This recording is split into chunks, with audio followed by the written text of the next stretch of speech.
It'll come. It says we have an excellent connection.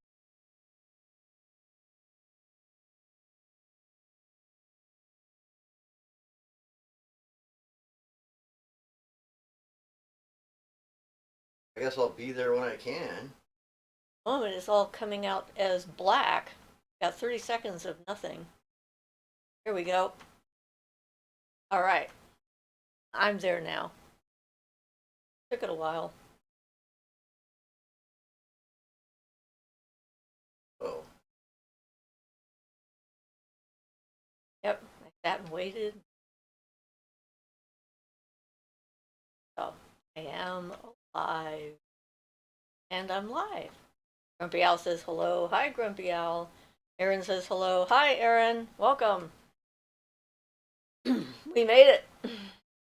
Martina says hello. Hi, Martina. Thank you for joining us. Wasn't sure if you were going to make it today or not. I loved getting your email. Thank you very much for letting us know how things went. Ian says hello. Hey, everyone. Welcome to you all. Well, I like to. Everyone gets a fair shake.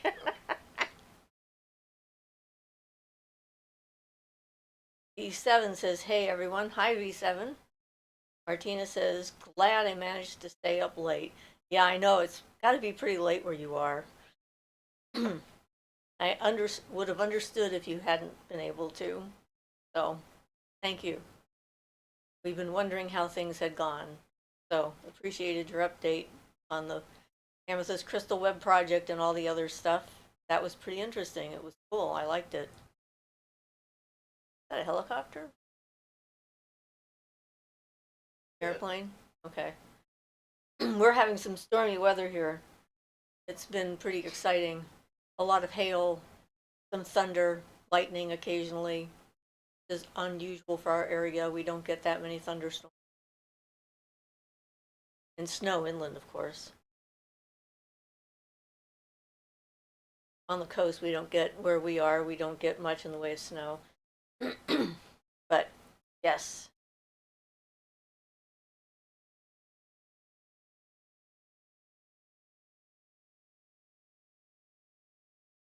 I heard that.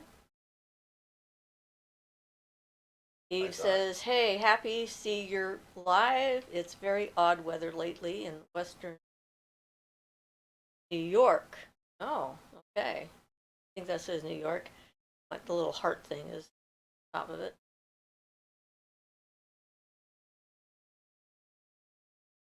Yeah, it's been weird weather all around the country.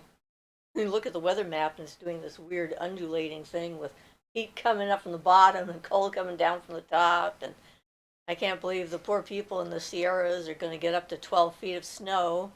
I was in a 10-foot snowfall once. It's not fun. It's pretty massive. Sorry, I'm having a. Uh That's what oh. my mother. Ian's having a foot cramp. I'm sorry. Foot cramps are That's no okay. fun. So, what It do we happened. want to talk about today? Any subjects in particular? Except, of course, the Amethyst Crystal Web sounds like it was a hit. Sounds like it really had a positive effect, at least so far, on that power spot. So that's awesome.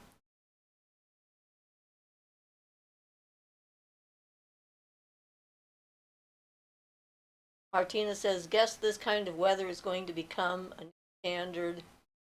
Same here. Definitely not a winter-like temperature. Well, climate change is what it means. It's changing all over.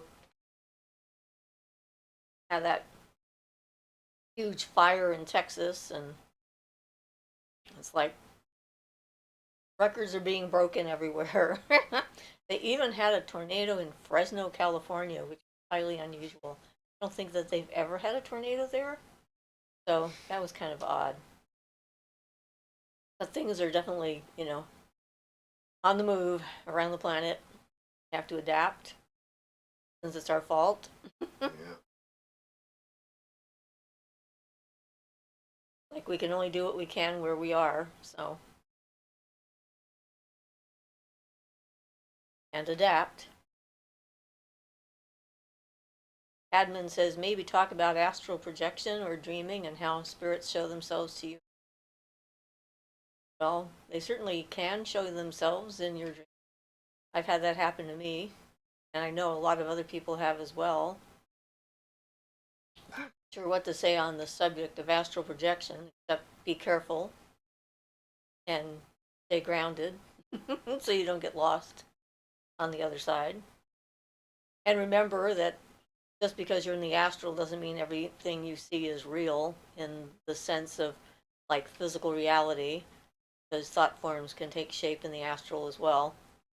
And experiences there are subject to our inner fears and hopes and dreams and so forth. So try to stay discerning when you have an experience there and not just take whatever you see at face value. Leah says, slips into her seat smiling. Hello, everyone. Hi, Julia. Martina says, I will be visiting the mound and checking up on it, but that last visit was like a warm welcome from a place that could feel very chilling and moody before. It looked wonderful. I loved the pictures of the sun coming down on top of it and all the people and everything. So, yeah, we'll see if it keeps. Well, it now that it's part of the amethyst crystal web, then every full moon when we charge it up, it'll be being charged up as well. So hopefully it'll just continue to increase in effectiveness. Some other people said that they might have special sites they would like us to focus on. So now that we've gotten this one and gotten what looks like some potentially positive results, maybe other people who have places that they think could use energy step forward and get their own amethyst crystals around their spots, and we can add them to what we're doing and get them connected. Beth says, hi, everyone. Hi, Beth. Paula says, blessings to you all. Hi, Paula. Thank you. It got very cold here. Not that warm out in the temple. Suddenly. And I've had the heat on since what, 11:30, I think. Well, actually, it was before 11. Might have been 10:30 I turned on the heat, because I knew that we were going to need extra time to warm it up out here, and it's still not super warm. So Sheila says, hello from West Virginia. Glad you're all here. Hi, Sheila. Welcome. I've had a lot of experiences or encounters with like my personal guardian spirit in dream state and so forth in the beginning. And she and I were first making our real intense connection. I was starting to channel. Interesting. Quite different when I had dreams with her in it. Beth says, is it all right to mention the amethyst crystal web to two of my dear friends with real juice? I just want to be respectful and ask permission first. Oh, absolutely. I have an actual, I made the group public on another platform, different Facebook group. And so, if people are wanting to actually participate, it's great. There have been a lot of people who said that they wanted to participate, but they never answered any of the questions in that particular group. So I've just declined them all because they look like probably they're just looking for a platform to spread whatever their favorite thing happens to be. But yeah, feel free to mention it to them, send them a link. I posted the information on my Facebook page to the other group, so probably find it there. I just did that this morning when I was updating everybody. I also posted it to this channel under the community, so a few of you have noticed that. Just to spread the word and let everybody know. I think the more people that are adding energy to it and focusing their attention to that, the better, in my opinion. Why I started it in the first place. Gagecko says, what's your take on initiations and why is it important? Well, initiations, by their very nature, shift reality from before and after if they work. A real initiation is going to change you fundamental way that you can't necessarily predict. Some people have a bad reaction to initiations because they're not actually ready for them. And that's one of those weird things about it. You can't necessarily know if you're ready for it until you go through it, and then you have to deal with the results. Might have some to add to that. Well, I don't know. Talked about stuff enough as far as that goes. I would just say that if they're done well and they're based on something legitimate and following the real world rules of magic, they can really work and they can be a powerful method to help you make progress. They can also be an equally powerful hindrance to your progress and do damage to you if they aren't done properly and such. So, as regards that, make sure that I don't know, I would say each case has to be handled individually, and um, I know that like I was in the OTO for a while, and they do ritual initiation, um, and most of the time they would go forward well, and people would handle them okay, and they just make their progress and do their thing, and it would all be fine. But every now and then you have someone react badly to initiations, and I can. There's one little thing I can mention that I saw personally, and this was regarding it's open knowledge. I'm not revealing anything here. That the OTO lower degrees are based on aspects of birth, life, death, and then afterlife. First degrees, and the third degree was a ritual associated with death, and second degree is associated to life.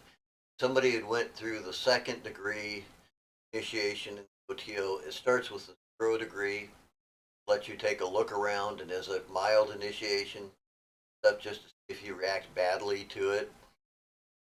And this person reacted badly to the second degree initiation, and she was a large overweight person at the time, so it was recommended uh, by her teacher that she not take the third degree, but due to uh, the aspects of the OTO, do what thou wilt should be the whole of the law. Until the second order, the individuals have a right to the degree if they want it in general. I think they could be stopped, but it's generally not generally let them go through if they want to at that point. But she went through the initiation into the third degree, which is the ritual associated with death and becoming a master. So it also is uh, similar to the third degree Masonic ritual. Different, but that basic idea where you death and then you're reborn type of thing. She started after that. She just started losing weight, more and more weight. And the last I heard of her and her husband, she had like gotten incredibly skinny and thin and frail and we have no. At that point, nobody knew anything, and then they dropped out of the order, both of them, and disappeared after that. And a lot of people considered that was because they weren't ready. They showed the signs of not being ready for the ritual, and they insisted on going through it anyway. In which their teacher reluctantly um, agreed, since this all reluctantly agreed to let them go through it, since that was so much their will. But so you never know exactly how things are going to work out, and they can work out. It puts psychological pressure on the individual also.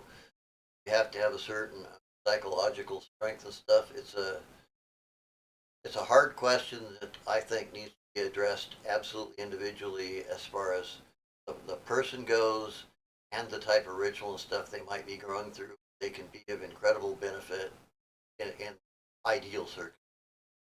Yeah, I know that the one that I went through, even though the people that put me through it were not themselves initiates, had a powerful impact on me and my psyche. And there was a significant shift from before and after that has stayed with me ever since. So, yeah, it is one of those things. So Jojo says, "Hello, you gorgeous people. What exercise would you recommend to develop psychic abilities, talking to spirits, astral travel, feeling energy, please?" Well, that doesn't sound like just one exercise, but if there's one thing I would recommend, it would be working on yourself and doing your shadow work and meditating and becoming aware of your own thoughts and processes and prejudices and emotions and expectations and everything else so that you can become more clear.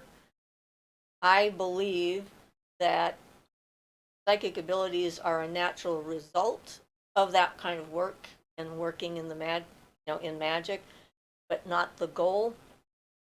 When they become the goal, then people often take shortcuts and are sort of oriented towards the notion of gaining abilities instead of gaining control and knowledge of themselves and becoming more human. Um, I think that being a human being is a choice that we have to make and something we need to work towards. It's not an automatic thing. And taking responsibility for our personal actions and so forth and our spiritual development is part of that.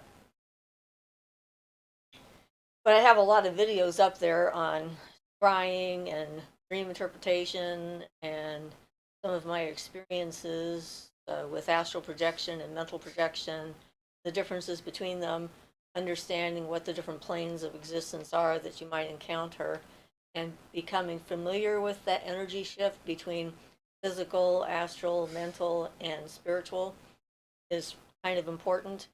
So, becoming aware of the changes in your own energy helps you start to feel the energy of other beings, and becoming familiar with your own thoughts and emotions helps you to begin the process of being able to hear other voices that aren't yours and identify them as such. Because in the beginning, it's just sort of like a amorphous kind of mass, and it's hard to tell what is your own inner voice versus your inner anxieties and fears and an external voice from a spirit being or another plane of existence or something like that. It takes a lot of practice and attention, those states. And so that's why meditation is such a sort of backbone for that, because meditation allows you to get to know the inside of your own mind. So Yaga Gecko says, "Can you get uninitiated?" Um, I don't know if that's possible. Not really. Keep in mind we're using kind of a generic term here because there's all kinds of things that can be initiations. Um, I and like, they can work in all kinds of ways. It can be chakra awakening, or it can be all kinds of other stuff. So, but generally, no, um, or yes, depending on how you look at it. Again, it depends on what you're doing. If, for example, you're doing like the OTO or Golden Dawn type of initiation, okay, so those are ceremonial, ritualistic initiations. They awaken some certain things in you, your aura, in your system. But if you stop at that point and simply don't do any more work along those lines, then it'll kind of go away. And sort of slowly yeah, fade. kind of the same thing with the Reiki attunements. If you just don't do anything with them and don't use them, it'll fade away and it'll basically end up being as if you've never been attuned at all. So most of those things, if you're saying an initiation, you're assuming a couple of things. One is there's some sort of thing happening that's going to make a change in you, which means that change is not currently your natural state. if you accept it and work with that, then you can make that your natural state and it will become normal. But if you don't, then the changes made by that pressure or that change, whatever happens to you in general, you'll go back to your original natural state if you weren't working with it or trying to go along with it. So you can't really be uninitiated as such, but it can fade over time if you don't do anything with it and such. Unless you end up with something severe, like if you, in severe cases, you could talk about causing mental problems and things like that, which might be harder to get away with. But outside of something severe, generally go away if you don't um, encourage it. We did once have to uninitiate someone from our group As much as we could. as much as it could be done. In that case, we removed the um, symbols that we've put in her aura so that they wouldn't continue to affect her, so that she could make her own choices and decisions later on. And yeah, so yeah, it's a hard question. It really is. So yeah, you really can't reverse it. But what we did was remove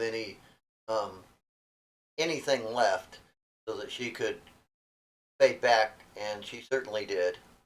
Yeah, and then It didn't take her long to revert. yeah, and then she started again on the path, but has a completely different take on Completely different path. Yeah. yeah, completely different take on it than we do. It's fine. Everyone is different.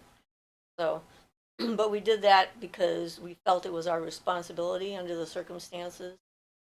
Um, sort of felt that we failed to see where she was at, but it's one of those tricky things. Like Ian was saying, people want it, they think they want it, they don't know what they're getting until it's over, and but there's another aspect to it too. It's like once an awareness or a knowingness happens, can someone go back to a state of not knowing? And I didn't think it was possible, but I've seen people do it where, they've been in an experience where they've met some powers um, firsthand and then later shut all that down and went back to what was for them a safer place to be, where they didn't have to be their own teacher or something like that. And it's sort of like astonished me because I didn't think you could do that, but apparently some people can. They're very good.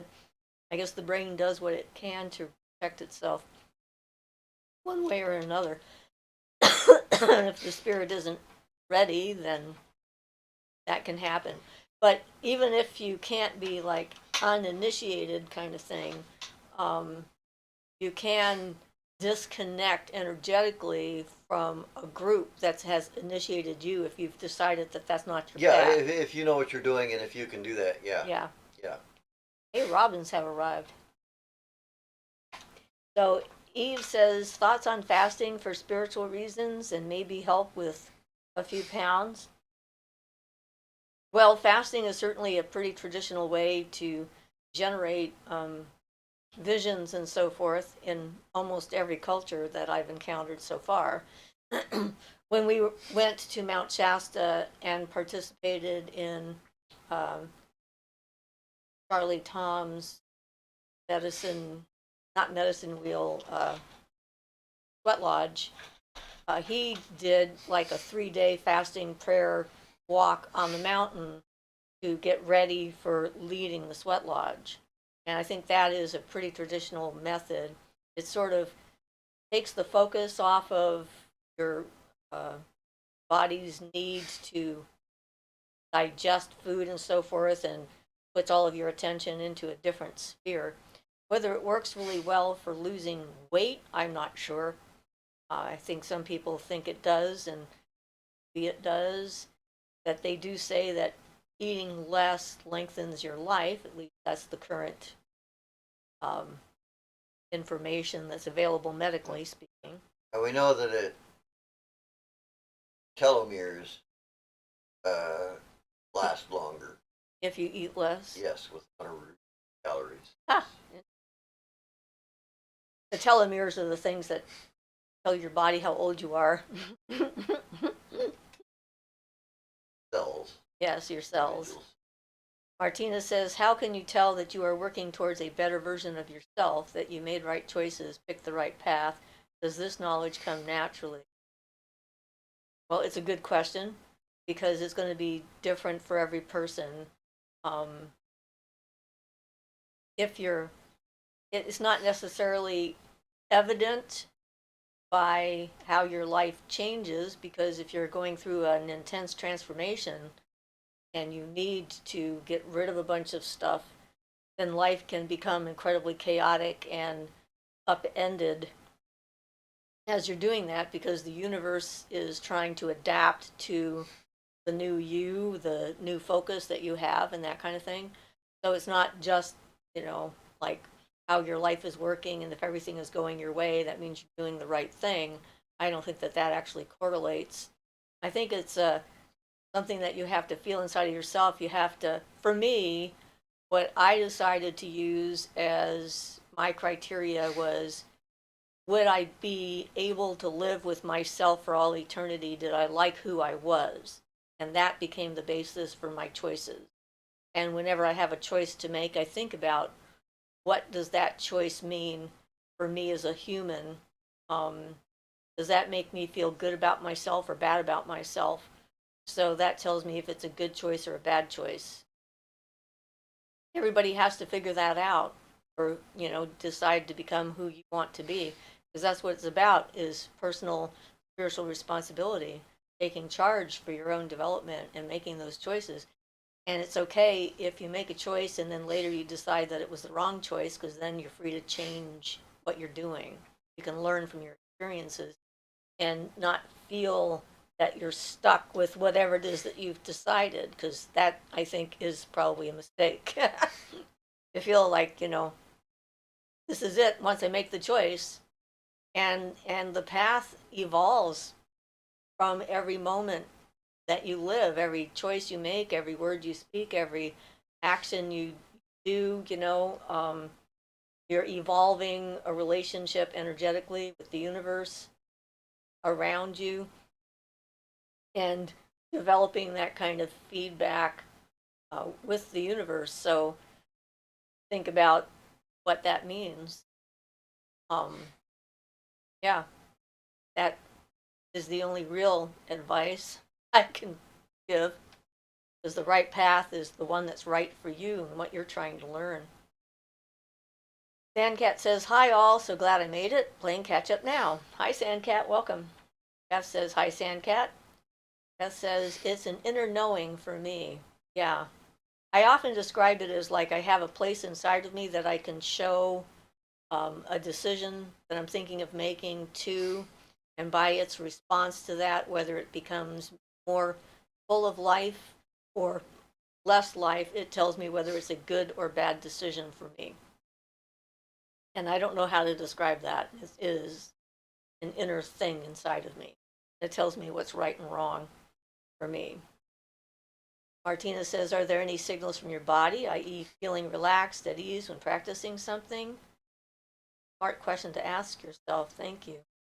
Yeah, well, not necessarily, because, like, if you're trying to transform yourself from one state to another, there would normally be a period of unease while you're doing it. If you're trying to challenge like a long-held belief system of your culture or your family or of yourself, if you aren't feeling a little bit uneasy about it, then you're not actually looking at it. You know what I mean? So that's not necessarily the actual criteria. Um, I know when I was going through therapy and the incest survivors group, I was terrified, absolutely scared to death, because I knew that going through it would change me in a fundamental way that I could not understand from where I was at, and that once it changed me, I would be changed forever. And I had to decide whether I was going to take that leap and face that fear and do it anyway, which I think is a definition of courage. And I did. I decided to do it, and I was right. It did change me forever. Um, Another sort of form of initiation. You can't really predict what the change is going to be, and it's not necessarily a comfortable thing when you're getting into it. So it depends on where you're at in the process, I think. Nowadays, I think that the uncomfortable feelings I might get warn me about things in, the universe, like near me or something like that, that might be of hazard. Like, I don't want to go that way. I don't know why, but it doesn't matter. I'm going to go a different way. Sort of automatically follow that, but that's slightly different. Well, I might add too that it's like um, usually there's not like you can't lay out like a perfect path. If you're really on the perfect path for you, then that means you are allowing adjustments the way you do things because from where you're at, you can never see perfectly where you're going. You have to have your current experiences to know. So there really isn't, there's a perfect path for you at this point, at this time. It may not be the perfect path for you tomorrow. So the way to do that is to be flexible and open and constantly change your course once you learn what things don't work as well for you, once you learn what things are better, and because you can't know everything once you learn what you constantly learn more things about what works better, and even when it comes to accepting what's true and accurate, those views will change. Truth is relative to your state of being and where you're at the moment, And what and you can and understand. different truths will vary as you progress. So my take on it is it needs to be an organic, evolving process. Yep, absolutely. So Marcus says, "Hi Shifra, so good to catch you live. Do you have any recommended meditations to meet and converse with the elemental entity?"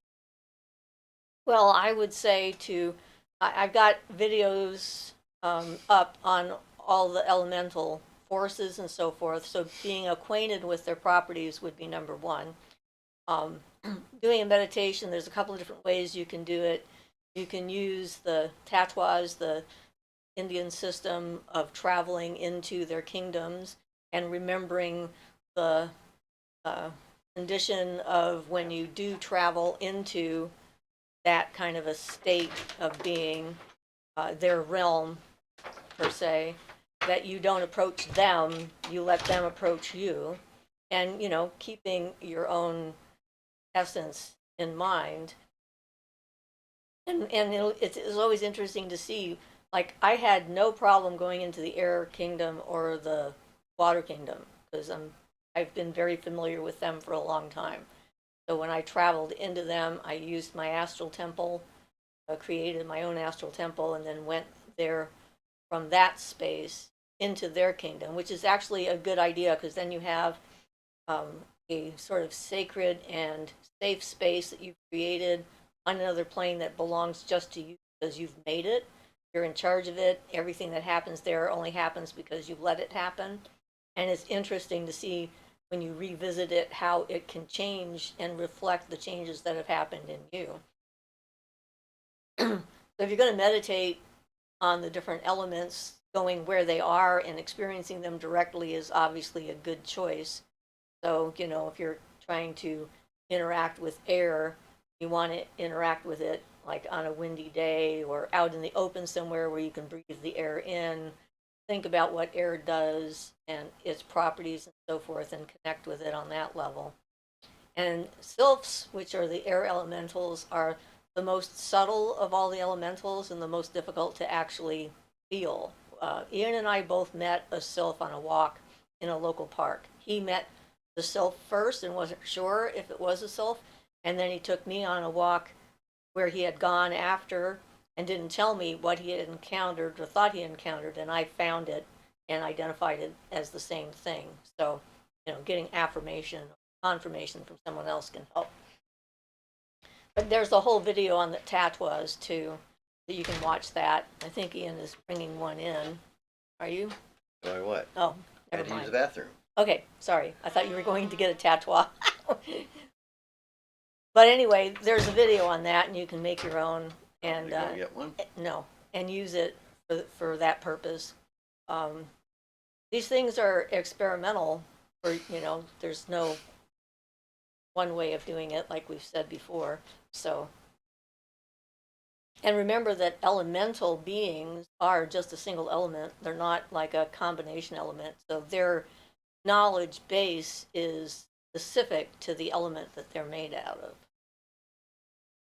So, Martina says exactly the courage to become someone you're not yet at the moment, someone you haven't met yet, but you're willing to welcome. Yes. Lewel says hi. Hi, Lewel. Sandcat says hi, Beth. Beth says Sandcat love. Martina says thank you for your explanation. Wow. Dario says Siofra, I love your hair. Thank you. It's mine. I washed it this morning, so it's all fluffy. There's a whole thing about hair having power, too, in different cultures. Have the power in our hair. Lacey Long says, the way Ian said, I had to go to the bathroom, ha. Yeah, well, we're real people. Yep. And we are actually live, so there you go.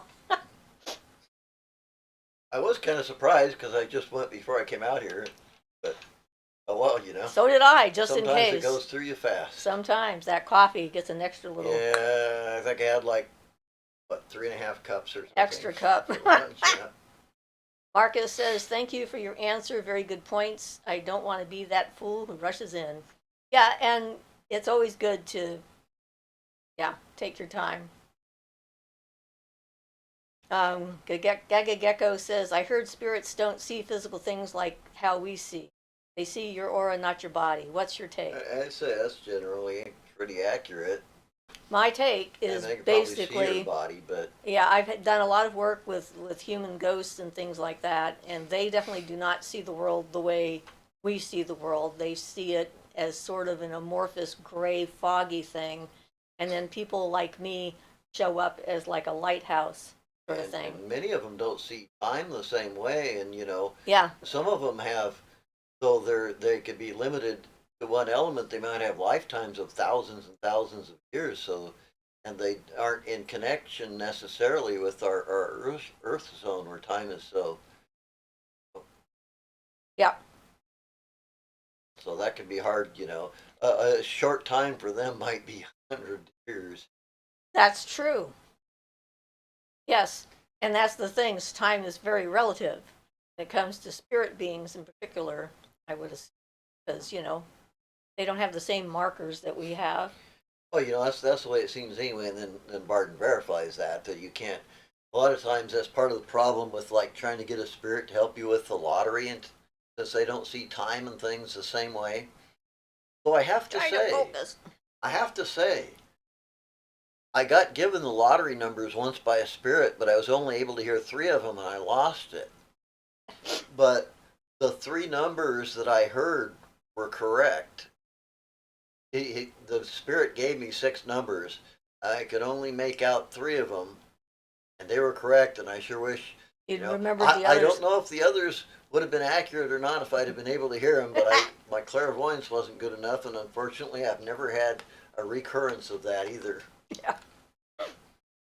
Lacey says, nature calls. And Julia says, I always say Mother Nature done a nuttin' bout no chat. Yep. Doesn't care what you're up to. When it happens, it happens. It's like priorities. Beth says, we have an elemental that watches over this land and especially across the road with the cows. I interact with the elemental just like I do with the fairies that live in our yard. It's just natural. I know that's not much help, but that's how it works for me, just sharing. Well, is it an elemental or is it like a land guardian?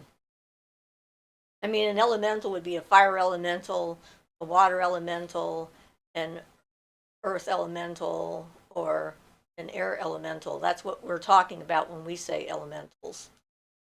Elemental spirits don't have to necessarily be that, because certainly land guardians are like, a part of nature and part of the land and so forth, but not necessarily just composed of one element like earth.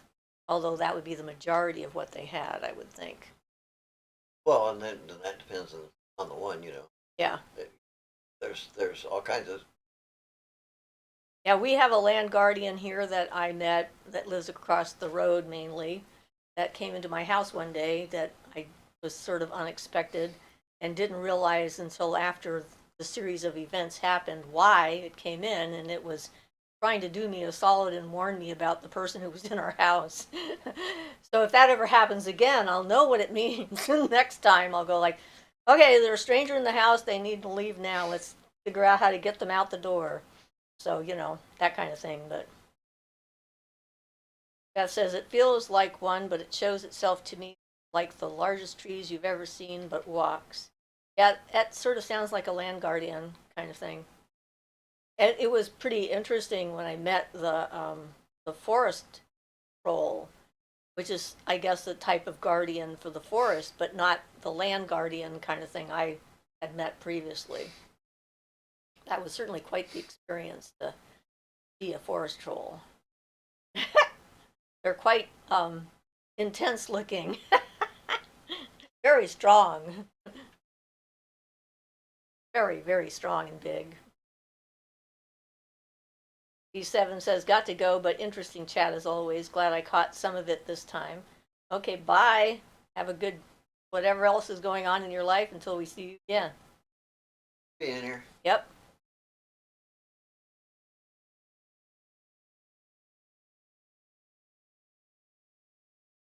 Yeah, the universe is an interesting place.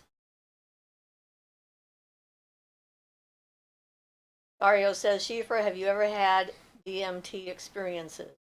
I do my best to stay away from anything that might alter my brain chemistry because I was born having experiences. So whenever I have used something that's supposed to help and enhance it, it has never worked well for me. Staying grounded and aware of what's going on around me is something I struggle with. And so the answer is no, but the answer is also yes, because I think I've had the experience naturally. Um, so yeah, Beth says, what's DMT? What does it stand for? I think it's dimethyltryptamine, but I'm not 100%. We But it's did a watch tryptamine. yeah. Yeah, it's a tryptamine-based substance that gets you high. And I've seen a couple of documentaries on it, and certainly when people take it, they say they experience God or whatever they think God is, um, spirit, that kind of thing. Um, and like, I can't take melatonin because it increases my serotonin levels too Right. much. But DMT isn't like melatonin. It's very intense and powerful. It's not like a little. Well, right, but that's what I'm Yeah. saying. I can't take melatonin, which is pretty much safe for practically everybody. And in it, I have some very adverse side effects from that to the point where I'm having horrific and vivid and violent nightmares. So yeah, I do my best to stay away from it because for my body chemistry, it wouldn't work. Julia says, I dawn. Beth says, oh, hell no, I see things naturally. That would put me in a straitjacket. Yeah, that's pretty much where I'd end up, too.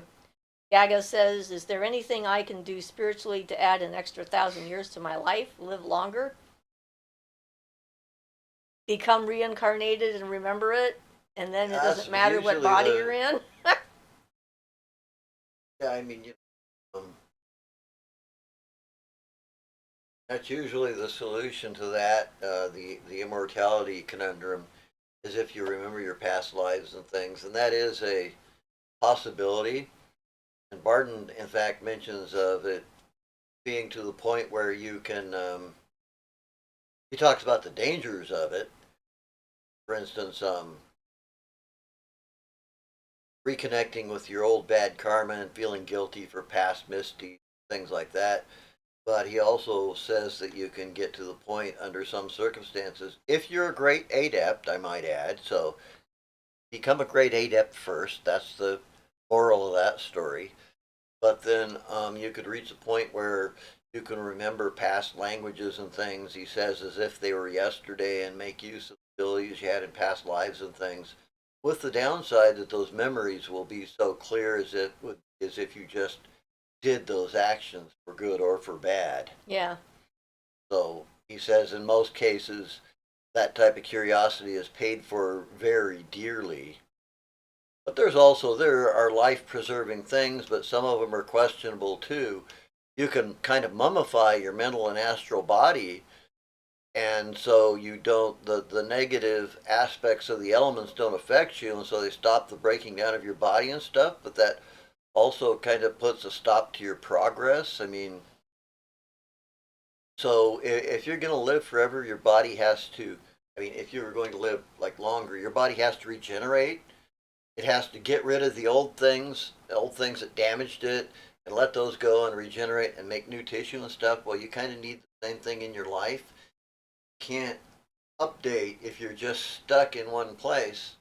It's like a form of death. So while you could technically extend your life a lot longer that way, yeah, Well, if you the lose interest downsides. and you can't change and Yeah, all this other yeah, stuff, the there's no downsides point. would be so severe that you wouldn't want to. So You stop learning. unfortunately there's not a simple like, yeah, I'll just do this. And Hmm. though there are aspects of the philosopher's stone and the universal medicine and that which are genuine and legitimate. The alchemy is not all metaphorical. Part of it is, but it's not all metaphorical. There's an actual philosopher's stone and things, but again, you can't take that out of context. You have to look at all the aspects, including type of adept you have to be to end up with something like that or be able to make it. To start with, by the time you get there, you've already undergone a complete personality regeneration. Those things are not easy, if they're even really feasible at all, ultimately. So Julia says, I don't even enjoy cannabis high for more than an hour in the past. Being drunk, same thing, out of control feeling. Yeah, I do not like the feeling of being stuck in a state that I can't change because I have to wait for a chemical to go through my body. I don't care for that either. Dario says, Siofra, what are great supplements to enhance third eye visions? I have no clue.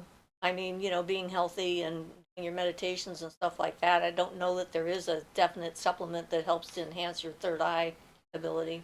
Yeah, I actually went through a phase where I investigated things like that, not necessarily for the third eye, but for different kinds of abilities and things. And I never came up with anything that I thought was really effective long term. Short term, there are some things like, for example, some of the Native American practices can include putting mugwort in a headband on your third eye when they're doing a vision quest, Right. and And that's probably not taking moistening it it with so much something, as right.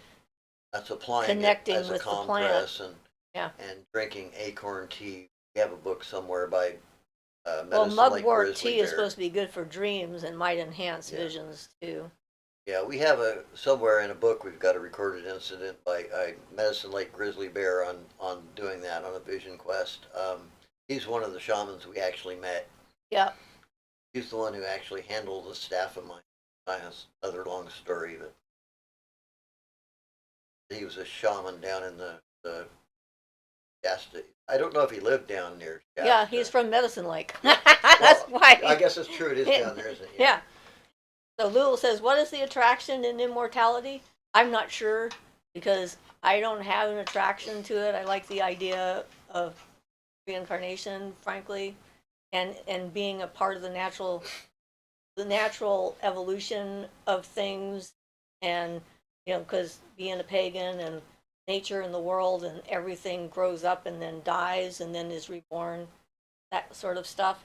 I think some people are attracted to the idea of immortality because they're afraid of death and they're not sure what might happen to them afterwards. They think that they will cease to exist. And so the way to stay, is by never dying. Yeah, I think a large part of it is the fear of death, but also I have to think myself, since I'm a believer in reincarnation and stuff, wouldn't it be cool to, have some of those abilities and things? I mean, I worked so hard in my life, this life, and so many areas I've gotten nowhere. It would be nice to just like have a little boost from the past or remember how Yeah. to do something like, oh yeah, I have this skill I can now use, I think even or if that something. doesn't happen, at least it gives you more of a tendency to be able to relearn that stuff quicker and more deep the next time around, Yeah, and like with herbs I and think stuff. honestly think on positive aspects, an overview of reincarnation and stuff would lend a certain amount of sobriety and thought to a person if this being done in a positive way through natural development and such. Make you a little bit more thoughtful and sober of a person having gone through more and more things, ideally with a perfect character and stuff like that. So you'd end up with a more well-rounded person and such, but you'd have to be able to cope with the various things you might remember and such. So Julia added that she ends up tapping my foot, so to speak, and just get tired of waiting for things to wear off. Yeah, I'm with you on that. Anjali says, your scarf shawl is beautiful. Thank you. Lacey Long says, do you believe we get to choose who we reincarnate into? Nah, I think we do and we don't. I think that it is like part of a natural process that if we're not consciously aware of it at the time, it's sort of an impulse that pulls us if we have unresolved issues and that kind of thing. I don't think it's to the point where we choose who our parents are going to be necessarily or what kind of life we're going to have, making it our responsibility for whatever happens to us in that life, which is one of the things that some of the New Age philosophy tends to focus on. You wanted to be born into a dysfunctional family where they tortured you. I think that's not true. Um, so I think it's just more of an impulse kind of a thing when we're a spirit, we don't have the same attachments or understanding of what it's necessarily remember what it's like to be alive in a body, and we might think, oh hey, I can handle that. No problem. I don't know, but it is whatever it is. Grumpy Owl says, I heard DMT is temporary. It doesn't last like how mushrooms would. There's a channel called Vivek that reads people's experiences with it. They're not always good either. Steve says, Harataki powder is supposed to help with that. That's something I'm not familiar with. Yeah.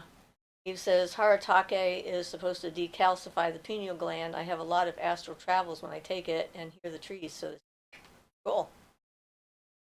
Jay says, agreed, Ian, all the work we've done in our lives. It would be wonderful to remember all of it from life to life. Hello, everyone. Hi, Shay. I wasn't sure if you were going to make it today. Welcome. I know you can only stay briefly, but hey. That says, Shay, hi. Yeah, I'm pretty confident that past lives are the reason why some people are born with incredible skills, even if they don't remember the life. Like, musicians and painters, artists, and things like that, that just have a skill level beyond their years, um, beyond what would seem reasonable. I think that's because they actually have experience that they're maybe unconsciously tapping into that we don't know about. He says, hi, everyone. Yeah, so, yeah, it's always an interesting thing to think about. That's a very nice fat robin sitting on that roof over there. Robins are back. That must be a good sign, right? Isn't that the first sign of spring is the robins have returned? There's two of them now sitting up there with their little red breasts just being robin. I don't think they ever left. Well, that's true. We're on the coast, but I'm going to take it as a sign. Spring is here. Coming soon. We got the equinox coming up. Yep. Oh yeah, there's a bunch of back there. They're in there making robin things. Whatever they're up to. I get joy out of birds. What can I say? I like life forms, especially the non-human ones. You know what you should do? One of these days you should record all those blackbirds in our tree out there. And yes, the songs that they sing. Let people hear that. Yeah. Wow. Yeah, the red-winged blackbirds are very vivacious in their excited with their singing. They're very pretty, and it's just wonderful when you get about 30 or 40 of them in our tree above our bird feed. They're all going off at once. Yep, it's awesome. They're very melodious. Beth says, our peach tree started giving off its beautiful pink blooms yesterday. Yeah, we have a bunch of cherry trees that have started blooming around here already, and probably some peach ones too. I wouldn't be surprised. Sometimes they actually start blooming in January. Depends. This year they're later than usual because of being on the coast and all. But it is fun to see the activity. The sudden burst of excitement and energy is starts flowing through the tree limbs, and they start to get those buds on them, going like, ah, we're gonna make green leaves again. Whee! Aaron says the robins are back here. Yes, signs that life continues, regardless of what's going on.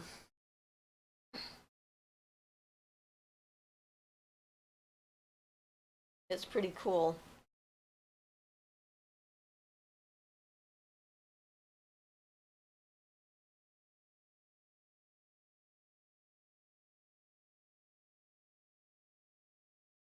Let's see how my sage does this year.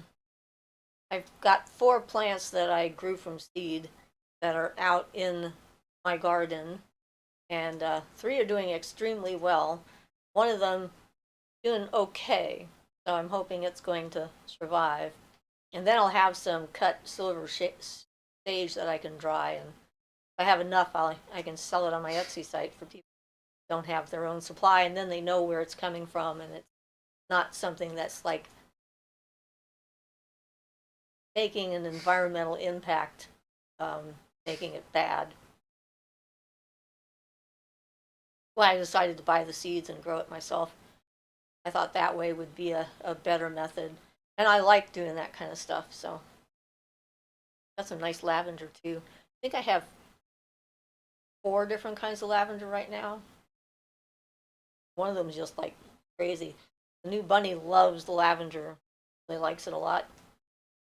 That says it's so exciting. Everything is about to burst. What beautiful sounds of nature when it comes forth. Yep. Eve says I love lavender, but I struggle to grow it. I keep trying though. Yeah, it can. It depends on the type. I've had a couple that haven't survived, and some that have, and some that I like better than others.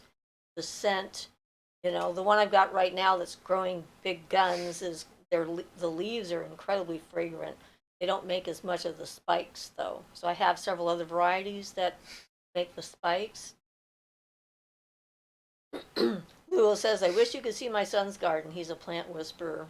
Awesome. Lacey Long says, I'm on the coast too. Our pear tree is starting to bloom. And my sage lived through the winter. I couldn't believe it. Oh, awesome. Which coast? West or east?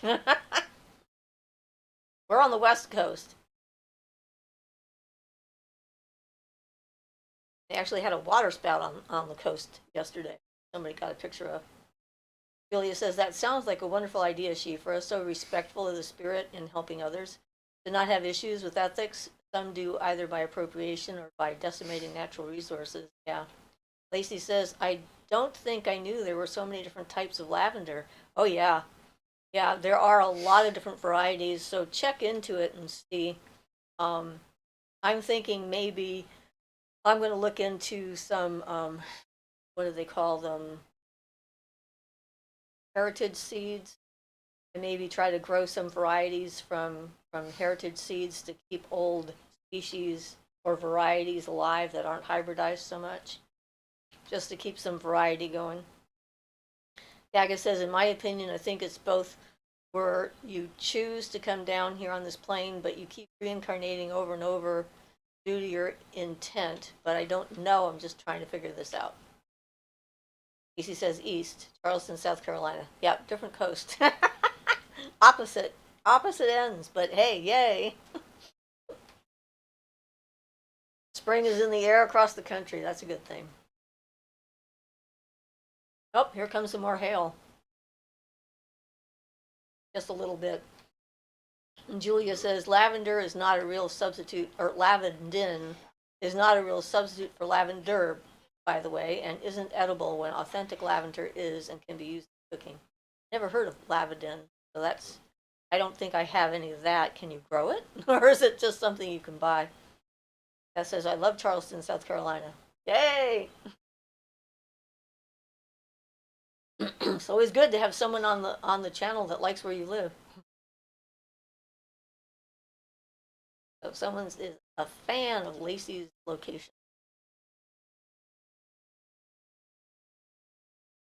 I used to live outside of Alexandria, Virginia when I was a teen. Lacey says, I'm looking for some sacred places to practice here. Well, let us know what you find. There's probably some native sites that would be good locations, I would think.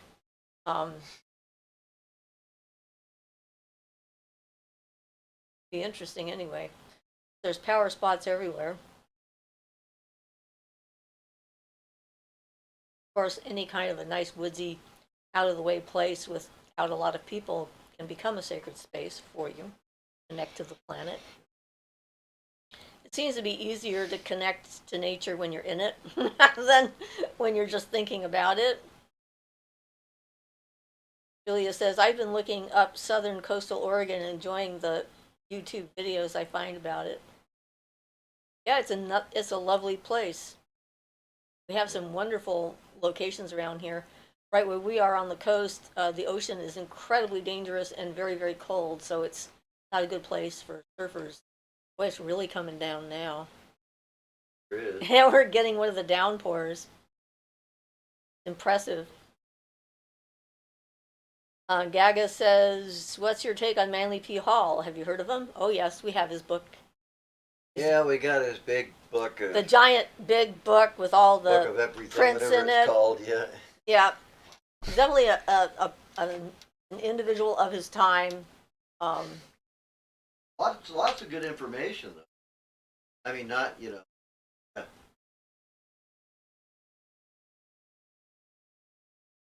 secret secret teachings of all ages. We've got a big copy of the Secret Teachings of All Ages. it is interesting. Has a lot of variety stuff in it. Yes. Yeah, his stuff is generally pretty good. It's as Siofra said, he's a man of his era though.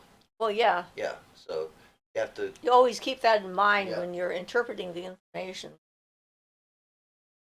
So Beth says, Lacey, let me know. My daughter and I travel there quite a bit.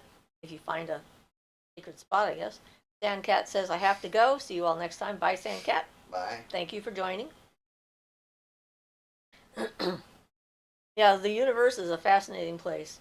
Julia says, Manly P. Hall. I am sorry, not sorry. The phonetics made me burst out laughing when I sounded it out in my mind after reading it. No more, not a word more. That says, bye, Sandcat. I'm not sure what the P stands for. Lacey says, Beth, are you in the Facebook group? Probably something old. Gonna get the copy of the book out. I'm sure it doesn't. Maybe it's Phineas. Right. That's an old name.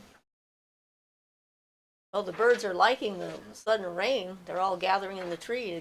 They get washed. In a way, the That title says, I of this. just thought of that. In a way, the title of this thing sort of sums up Manly P. Hall. It's called An Encyclopedic Outline of Masonic, Hermetic, Kabbalistic, and Rosicrucian Symbolical Philosophy, being interpretation of the secret teachings concealed within the rituals, allegories, and mysteries of all ages by Manly P. Hall. That's quite a title for a book. Yes, that is quite the title. Yep. It's a big book, too, physically. Large. Beth says, I am, hun. Yes. Julia says, you know, they say there's an app for that. Now it's like there's a hall for that. Okay, fine. I'm shutting up about it for real now. Zip slips. Lacey Long says, okay, I'll catch up with you there. Cool.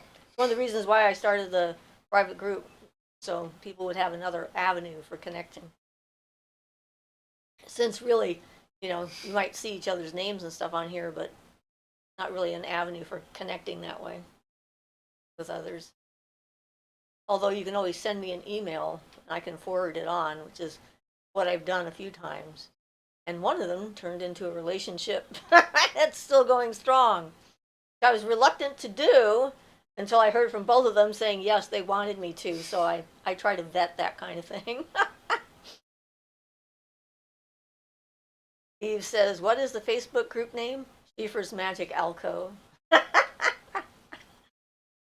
It's a private Facebook group, so you can send in a request to join, answer a couple of basic questions, and in the answers to the questions, you can let me know that you're on our channel, so I have some idea. I try to make sure we don't end up with, spammers and stuff like that in the group. That's why I've kept it private for that reason. It's less appealing for spammers to join a private group because then they have a limited audience. That says, "Woman walking down the hall." Back in a few. Okay. Bye. Have a good one. Nature calls. Oh, Yes. Paul. Manly. Yes. Manly about it, so I guess he lifts the toilet seat. He goes down the hall to pee. I understand the inference. Actually, I think he's probably dead at this point. Well, I would think he would be. Seems like that was written quite a while ago. Julia laughs at Beth.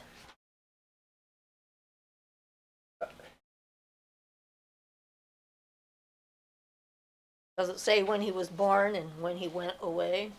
No, but I'm sure I could actually. Yeah, I'm sure you could find out. I bet he's been on the other side from that life for a while. Who knows? He might be back here doing something else. Wait for the reincarnation to come back and see if we can recognize him.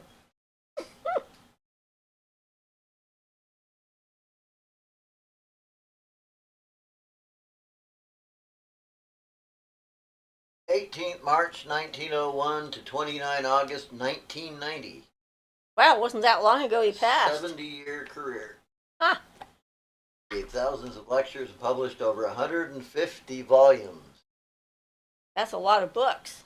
Yep. Which the best known is The Secret Teachings of All Ages. Is the one we have. All right. Founded the Philosophical Research Society in Interesting.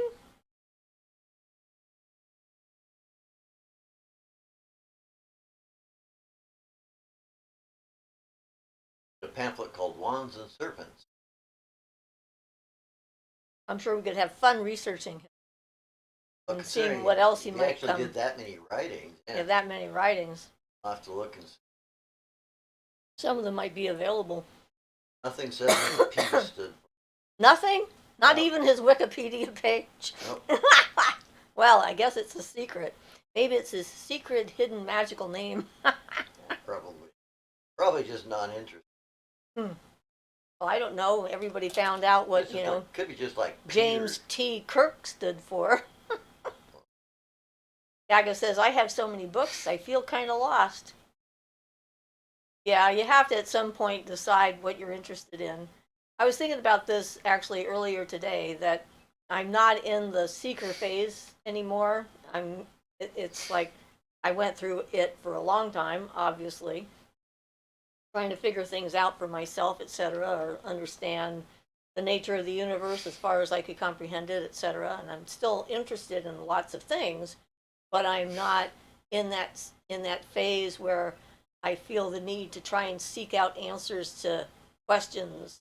I don't have that many questions that need answers, I guess. I'm just sort of living it.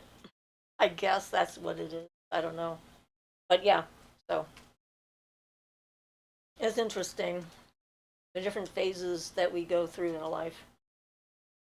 I think, the fact that I'm interested in learning new things and communicating and so forth and have an open mind is one of the things that keeps me young. Young at heart, body still ages, but I don't feel it so much. So that would be the secret. Living a longer life, at least a happier one, if not physically longer.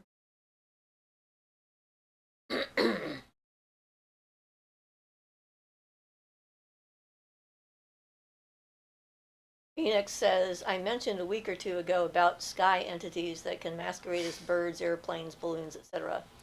Mind touching on them if you have the time? Well, that's not what I thought you were talking about, because birds are real, and I don't think that they're hiding other entities, although I've seen them respond to um, astral chords. That I saw a whole flock of birds going around, so I think they're very aware of that. And airplanes are real, and I've seen the aura around the airplanes, and sometimes I've actually seen a large being following the plane, protecting the plane, which I thought was kind of interesting. When I heard that, I thought you were talking about the giant heads and things that I see in the sky that have no physical counterpart. They have no clouds, no. Usually, I see them the best in a clear blue sky, and I don't think that they're. I don't know exactly what they are. I think that they might be large thought forms in some cases, or representations of ideas and that kind of thing. I remember a past life where I used to see them too in a night sky, and I would go out and lay on the ground and look at the stars, and I would see images and pictures and things like that. So I I don't see that. There's physical reality, and those things are physically real. And then there's the astral and mental and spiritual component to all that exists, and they're real themselves, but in their own place. So, you know, birds are doing their bird thing. And my experience with animals, like the way they work, is that there's like an energetic place, an over you, an over soul for each kind of animal. And I found that out accidentally when I was trying to heal a cow that was shot while I was in the cow from a distance. I wasn't there in person when that happened. I was there in person pre. And when the cow died, I got pulled into the afterlife with the cow and got to see what the cow went through when it passed, and went up into a space that was, I called the great cowness. It was like all cows came from this pool of energy. Um, and that's how they learn. Each death teaches the great cowness something. And I think that's where instinct actually arises. It takes a long time for it to filter down, like that's the way reality works. But so, birds are the same. They've got their own space, their own astral realm, mental realm, whatever call that they're connected to.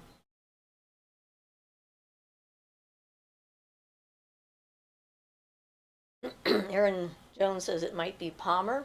Yeah, I said she looked it up, but I'm pretty sure that that's what it was. Now that it's mentioned, it sounds familiar.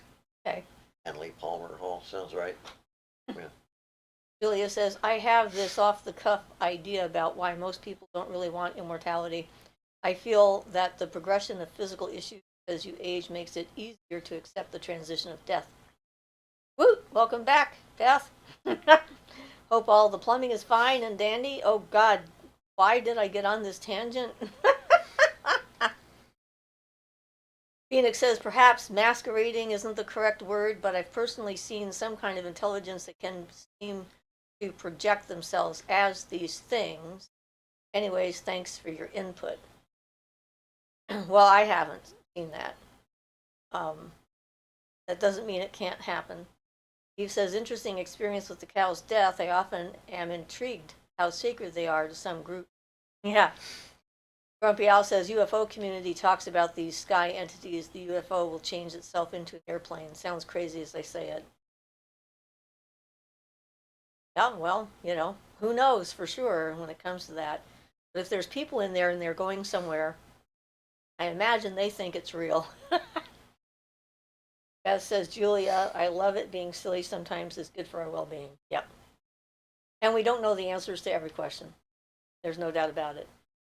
But I do my best to actually be in and see the physical world as the physical world, since I transition into all these other realities rather readily.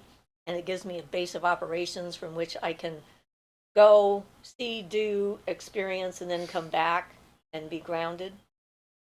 Also keeps me out of the mental institutions. It allows me to drive.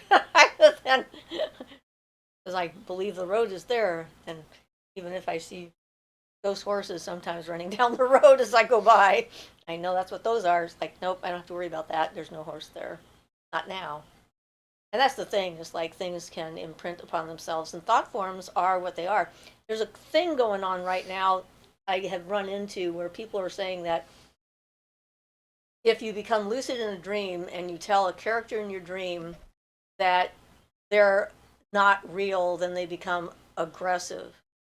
And I don't know if this is going around TikTok or what, wherever this started.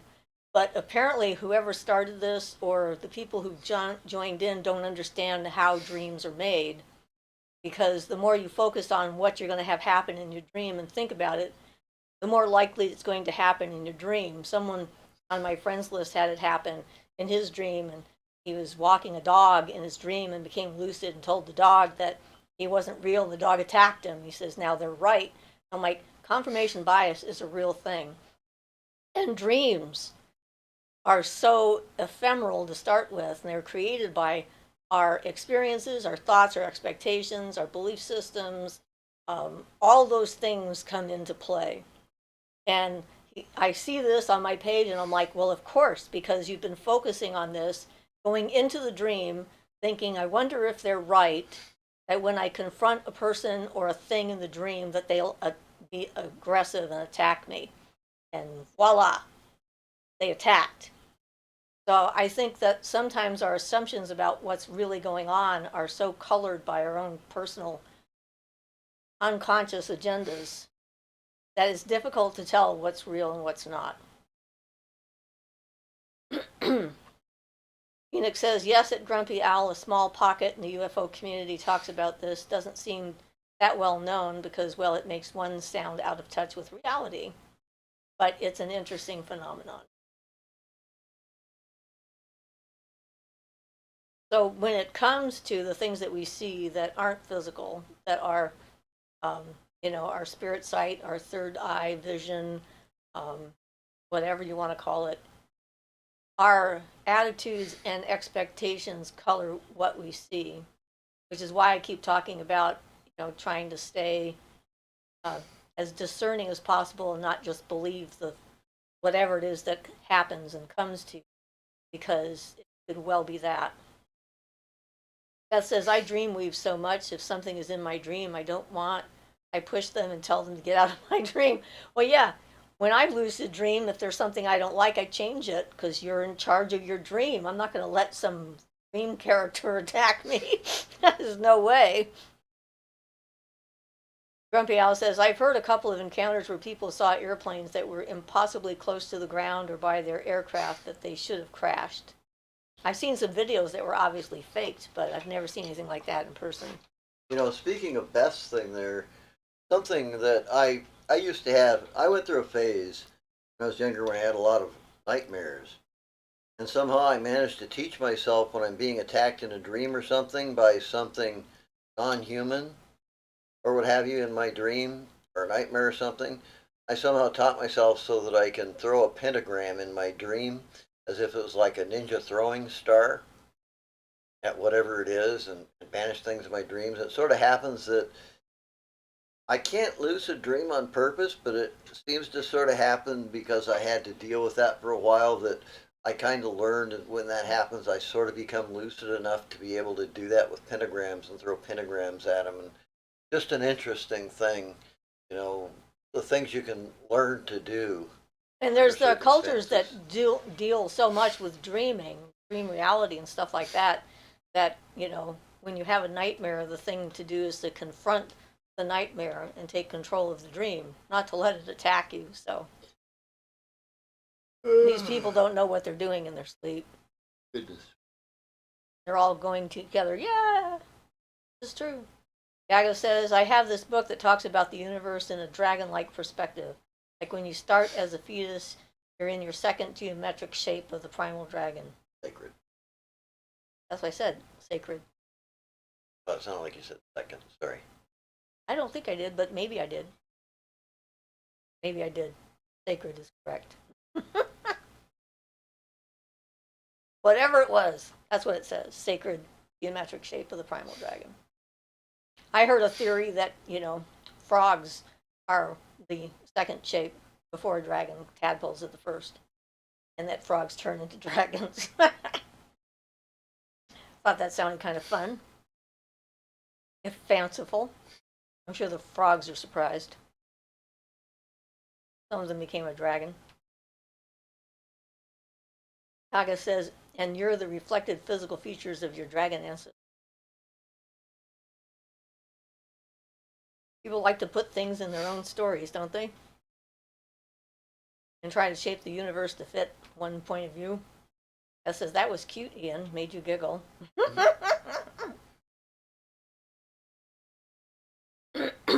Yes, I love it when she laughs. Which is much better than one of my partners who only liked me when I cried. Because he didn't believe in my joy and my laughter. He only believed in my tears and pain. Of course, he was a psychologist, which sort of explains it all. Because he wanted to help. If I was happy, he didn't need to. Right?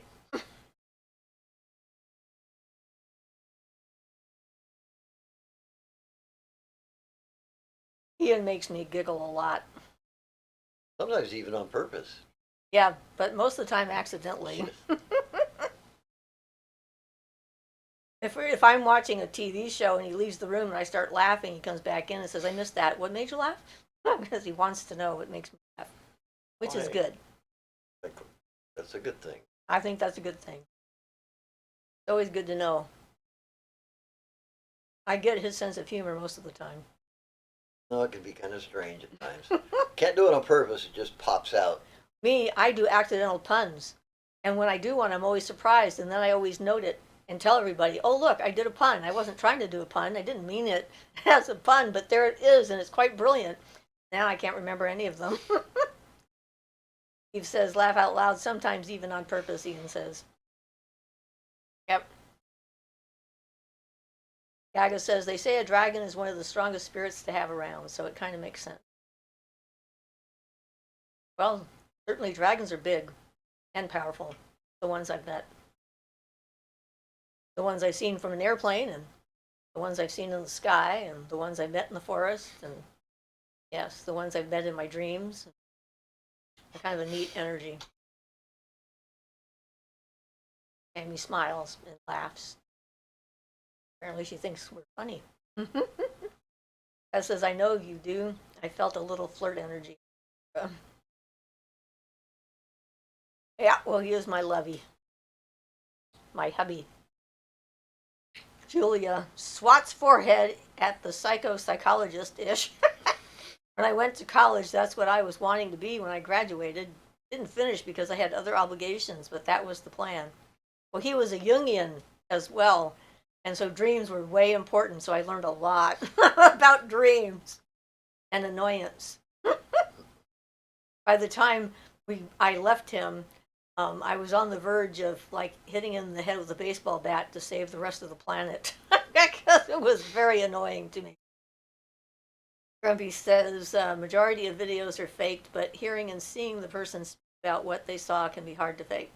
Some people are looking for a safe space to talk about their experience. Well, I'm not saying their experiences aren't real, but they may not be the experiences. The interpretation of their experiences may not be as accurate as they want them to be.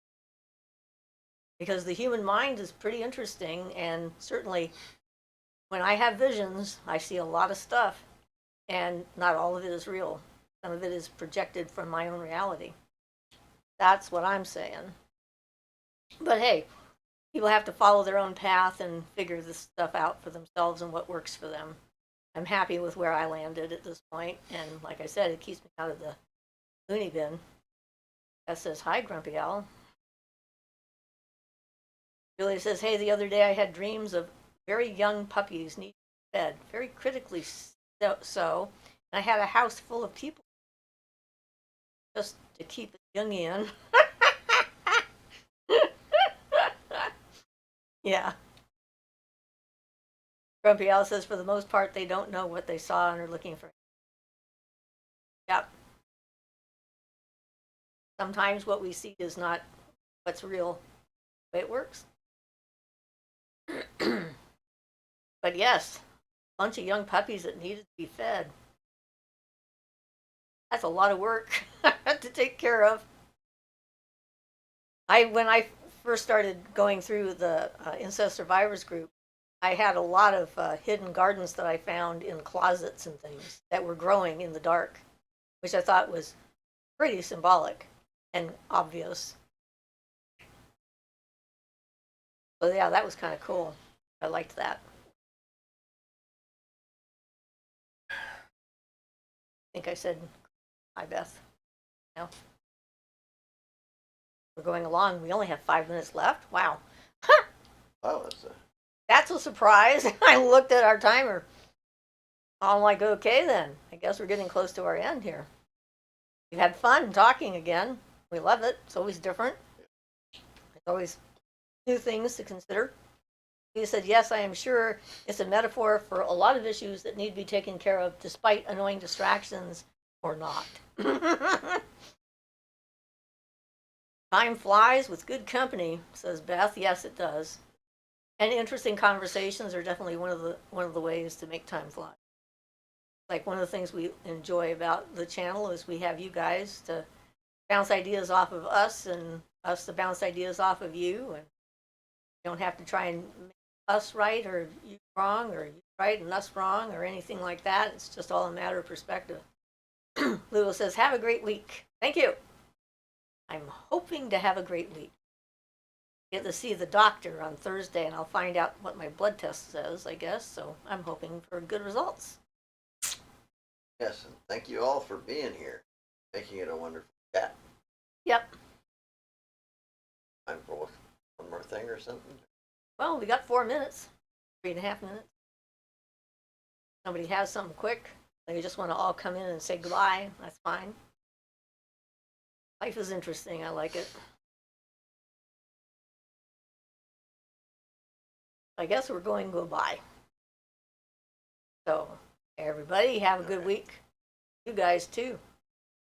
And we'll talk to you next week. Ian's digging on you right now. He loves your smiles and giggles. Blessed be everyone. Thank you, Yes, Beth. I do. And yes, he does. Absolutely. Grumpy Al says, have a wonderful rest of your day and through the week until next time. Thank you, Grumpy Al. Love all you guys too. Ian says, It's not quite in the same way. Ian says, blessed be everyone. Says, thank you guys. Always enjoyable. Sheila. Love you all. Have a great week. And he says, love. Okay, guys. It's been fun. Aga says, peace. So I guess we're off. Bye.